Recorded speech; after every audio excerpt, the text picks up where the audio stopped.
दोस्तों, मेरे YouTube channel सुनो गवर्नमेंट में आपका स्वागत है। मैं हूं अनीता चौहान, पत्नी Shri Prempal Singh Chauhan, deputy manager, National Fertilizers Limited, Nangal. Employees pension scheme 1995 पर सुप्रीम कोर्ट के निर्णय के बाद आज का वीडियो बहुत ही महत्वपूर्ण है।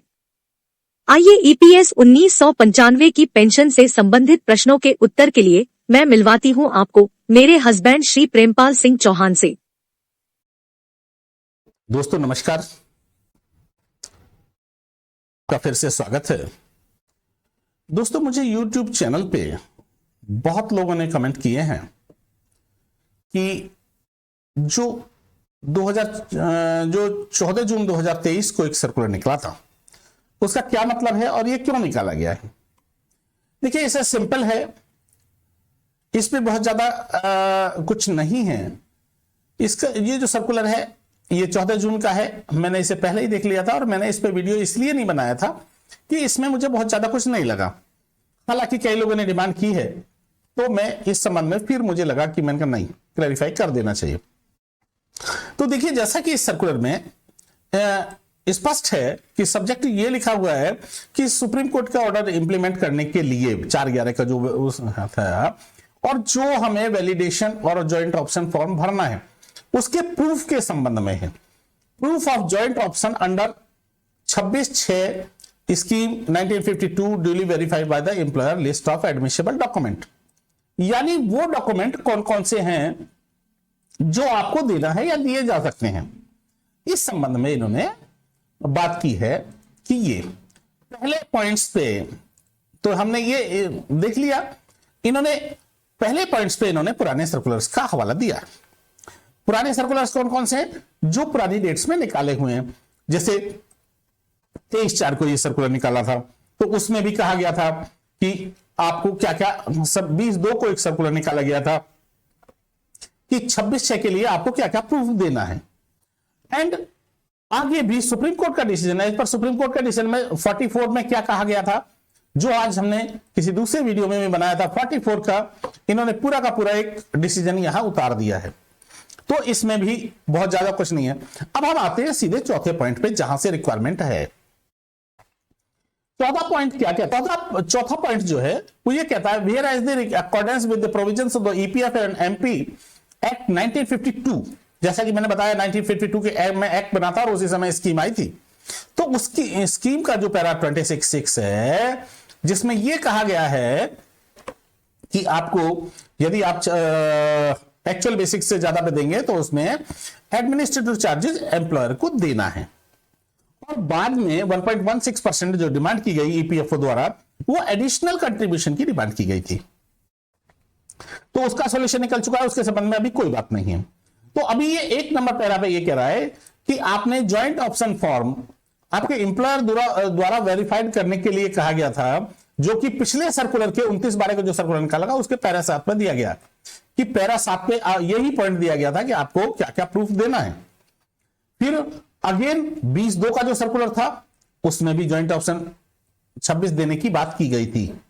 अभी तक यही है।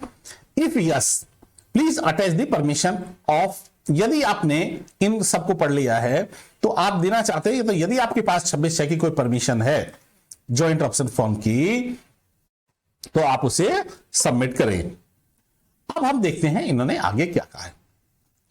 अब बहुत से लोग ऐसे हैं जिनके पास परमिशन वगैरह नहीं है तो उनके लिए क्या कह रहे हैं। उनके लिए भी बहुत स्पष्ट है, बहुत ज्यादा कुछ नहीं कहा गया है। वेयर एज द सिचुएशन है अराइजन, यानी जहां ऐसी परिस्थितियां बनी हैं, we are the joint request undertaking permission under para 26 are not readily available. यानी किसी के पास में ऐसी कोई परमिशन अवेलेबल नहीं है कि हमने हायर वेज पे कोई कंट्रीब्यूशन देना है।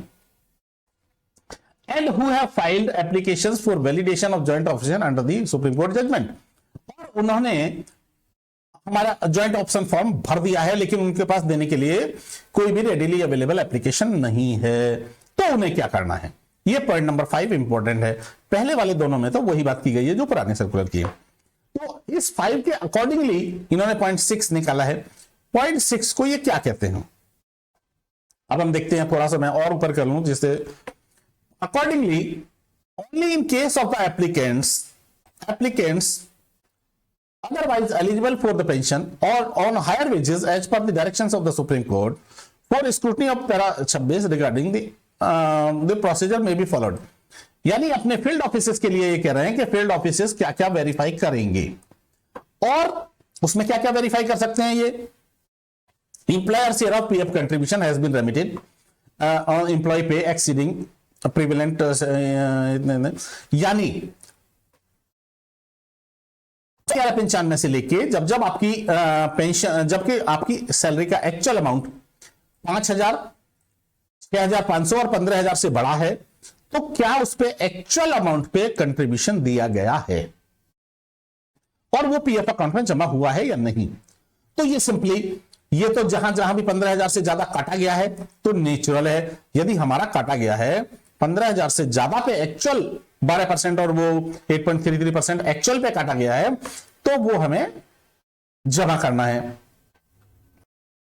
तो फील्ड ऑफिसर्स को ये देखना है कि क्या इनका इतने अमाउंट पे एक्चुअल अमाउंट पे पीएफ कटा है या नहीं, ये देख रहा है पीएफ कटा है कि नहीं।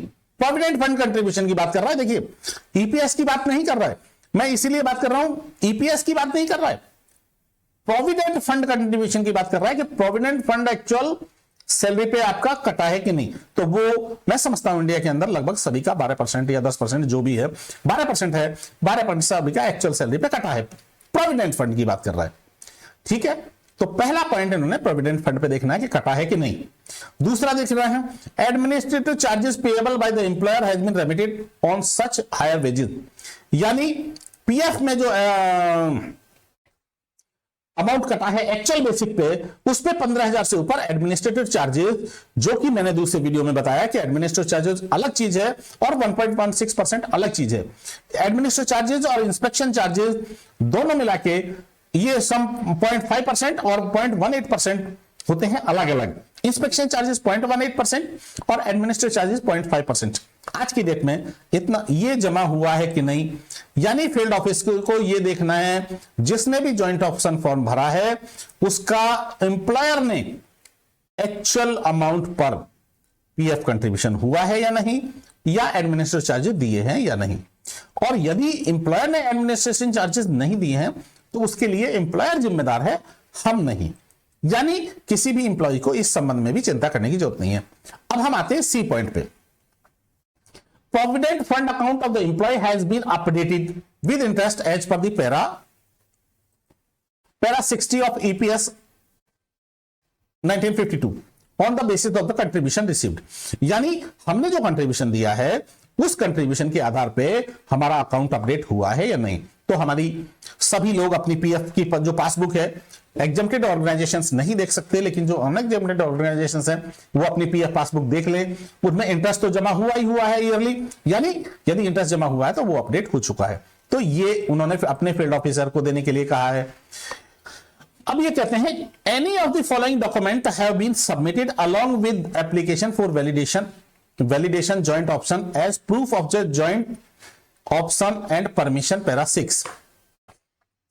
क्या ऐसा कोई प्रूफ हमने फॉर्म भरते समय सबमिट किया है, जैसे wage detail by employer, wage employer ने आपको कोई वेज डिटेल दी हो या आपके एम्प्लॉयर ने सबमिट की हो, एनी सैलरी स्लिप उसके संबंध में, copy of joint request undertaking, कुछ लोगों ने अंडरटेकिंग भी दी है कि भाई हाँ यदि हमारा एक्स्ट्रा पैसा है तो उसे काट लिया जाए, और letter from PF office issued before prior to, यानी सुप्रीम कोर्ट का डिसीजन आने तक यदि पीएफ ऑफिस ने आपको कोई नोटिस दिया है, कोई लेटर इशू किया है, व्यक्तिगत रूप से कितनी बार इशू करते हैं कि आपका पैसा जमा हो गया है या आपका इंटरेस्ट अपडेट कर दिया गया है, इस टाइप से।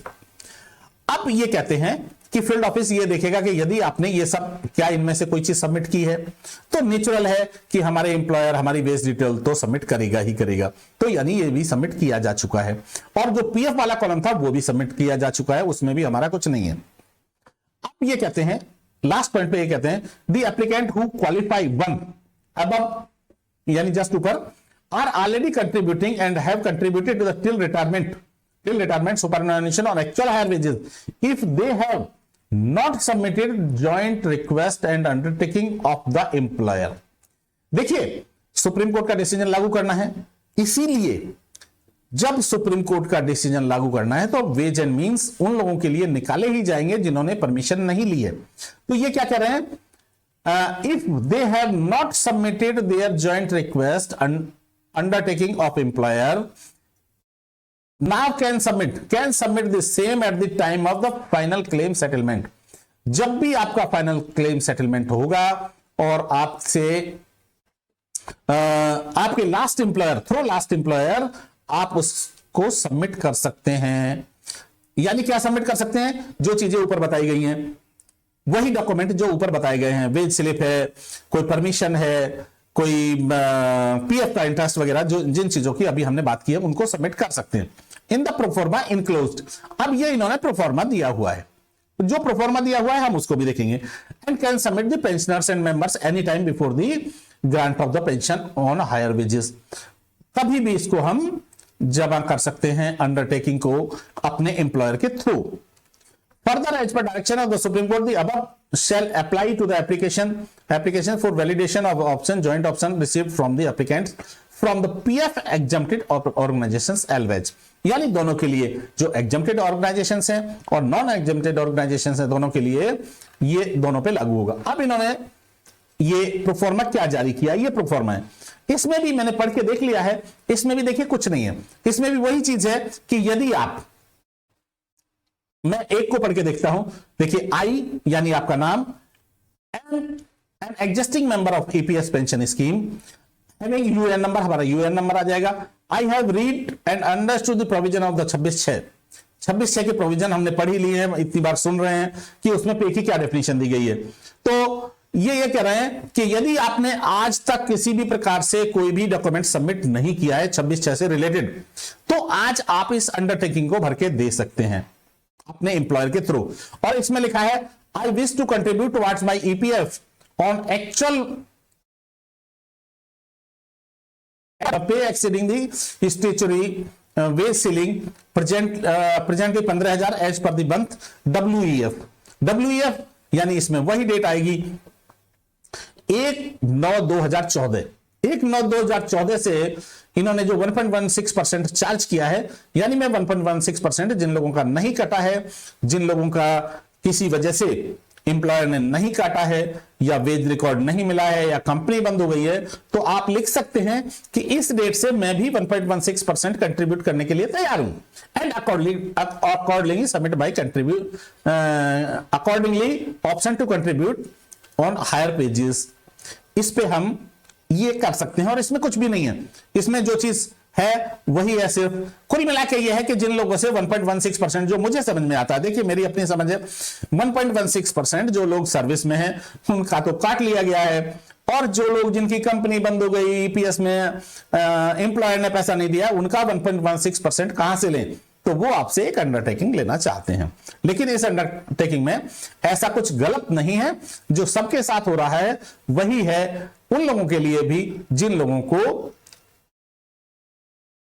नहीं किया, ये उसके लिए है। अब ये दूसरा कॉलम जो है और नीचे जो दिया गया है, इसको भी हमें समझना जरूरी है। ये उन लोगों के लिए है जो एक्सक्लूड, मतलब जो I am excluded employee under para 2, यानी आप पेंशन स्कीम के जो लोग मेंबर हैं आज की डेट में, उनके तो अलग मैटर है, रिटायर नहीं हुए हैं, जो लोग मेंबर नहीं हैं उनके लिए भी ये एप्लीकेशन के लिए कहा गया है। ठीक है जी।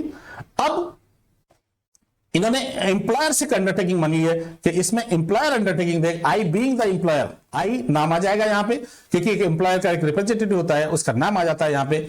इतने के प्रोविजन के तहत हम ये अब mention employee and I am submitting the joint request for the purpose of the enrolling the member or existing member who has been paying contribution on actual pay exceeding statutory wage ceiling, members whose actual pay exceeds statutory wage ceiling। कुल मिला के जैसे मैंने कहा कि बार बार वही बात आ रही है कि 1.16% उन लोगों से वसूला कैसे जाए जिन लोगों का नहीं कटा है, जो एम्प्लॉय हैं, जो एग्जम्प्टेड ऑर्गेनाइजेशन हैं या नॉन एग्जम्प्टेड ऑर्गेनाइजेशन जिनके एम्प्लॉयर ठीक ठाक में हैं, उन्होंने ऑलरेडी अंडरटेकिंग दे दी है, ये सबमिट किया गया है प्रूफ। तो लेकिन यदि किसी ने नहीं किया है तो उसका मतलब यही है कि आप ये वाला प्रोफॉर्मा भर के आज भी और क्लेम के टाइम पे भी अभी भी सबमिट कर सकते हैं, क्लेम के टाइम पे सबमिट कर सकते हैं। उन्होंने पहले कहा है कि क्लेम के टाइम पे आप ये इंप्लॉयर के सिग्नेचर हो जाएंगे, इंप्लॉय के सिग्नेचर हो जाएंगे और इंप्लॉयर के सिग्नेचर हो जाएंगे और इस तरह सबमिट कर सकते हैं। ऐसे ही अंडरटेकिंग बाय इंप्लॉयर, अब चूंकि ये इंप्लॉयर की अंडरटेकिंग है, हालांकि इसमें भी वही चीज लिखी है कि हम काटेंगे, तो इसे हमें पढ़ने की भी जरूरत नहीं है क्योंकि ये हमारा काम नहीं है। ये एक इंप्लॉयर को ये अंडरटेकिंग देना है और वो भी यही है कि वेज सीलिंग से ऊपर कंट्रीब्यूशन जो है वो हमने काटा है या हम काट लेंगे या हम आपको जमा करा देंगे, सीधी सीधी बात है। तो इस तरह का है, इस सर्कुलर में बहुत ज्यादा कुछ नहीं है। सिंपल उन लोगों के लिए है जिनके पास में, यदि आपके पास आपने ज्वाइंट एप्लीकेशन तो भर दी, क्योंकि आपको याद है कर्नाटक हाई कोर्ट का डिसीजन के ऊपर मैंने एक वीडियो बनाया था। कर्नाटक हाई कोर्ट ने यह कहा था कि उसके बगैर भी जिन लोगों के पास 26/6 का प्रूफ नहीं है उसके बगैर भी फॉर्म आप स्वीकार करें। और उसके बाद ईपीएफओ ने अपनी साइट पे एक चेंज कर दिया था और उस चेंज करने के बाद में फॉर्म एक्सेप्ट होने लगे थे। तो जिन लोगों ने आज तक कोई भी प्रूफ सबमिट नहीं किया है वो ये प्रूफ सबमिट कर सकते हैं। ये प्रूफ बहुत ज्यादा नहीं है, ये सिंपल कहा गया है कि आपकी वेज डिटेल्स, आपकी सैलरी स्लिप और एक आपने एक्चुअल पीएफ पे, एक्चुअल पीएफ आपका कटा है नहीं। मान लीजिए आपकी सैलरी 1 लाख है तो 1 लाख का 12% कटा है पीएफ के नहीं, सिर्फ ये प्रूफ है, या 10,000 है या 50,000 है तो एक्चुअल 12% कटा है कि नहीं। तो यदि पीएफ में कटा है तो वो ईपीएस के अपने आप ही वो हो जाते हैं, एलिजिबल हो जाते हैं, लेकिन बस उनको ये अंडरटेकिंग देना है। यानी कुल मिला के मैं ये मानता हूं कि 1.16% जिन लोगों से नहीं वसूल कर पाए हैं वो एक तरीका है बस, और इससे बहुत ज्यादा परेशान होने की जरूरत नहीं है। ये जिन लोगों ने नहीं भरा है वो लोग अपना, उनके पास टाइम है, अभी सेटलमेंट में 3 महीने लगेंगे, अभी वो ऐसा फॉर्म या ऐसी अंडरटेकिंग अपने एम्प्लॉयर से अरेंज कर सकते हैं। आपका बहुत बहुत धन्यवाद इस वीडियो को देखने के लिए, और मैं फिर कहूंगा कोई भी डेवलपमेंट होगा तो उस डेवलपमेंट को लेकर फिर हम आपके सामने आएंगे, और यदि कोई और भी मुझे डाटा भेजते हैं तो उनकी कैलकुलेशन के लिए भी हम आगे आएंगे, और हम इसी प्रकार से आपके साथ बने रहेंगे। और आपकी सेवा तो नहीं कहूंगा, ये मेरा फर्ज है, मुझे जानकारी है, तो मैं इस संबंध में जो भी आपको बता सकता हूं वो बताने का प्रयास करता हूं। आज की यह वीडियो आपको कैसी लगी कमेंट करके जरूर बताएं ताकि मैं इसमें सुधार कर सकूं। इस वीडियो को देखने के लिए धन्यवाद। लाइक और सब्सक्राइब करें, बेल आइकॉन जरूर दबाएं।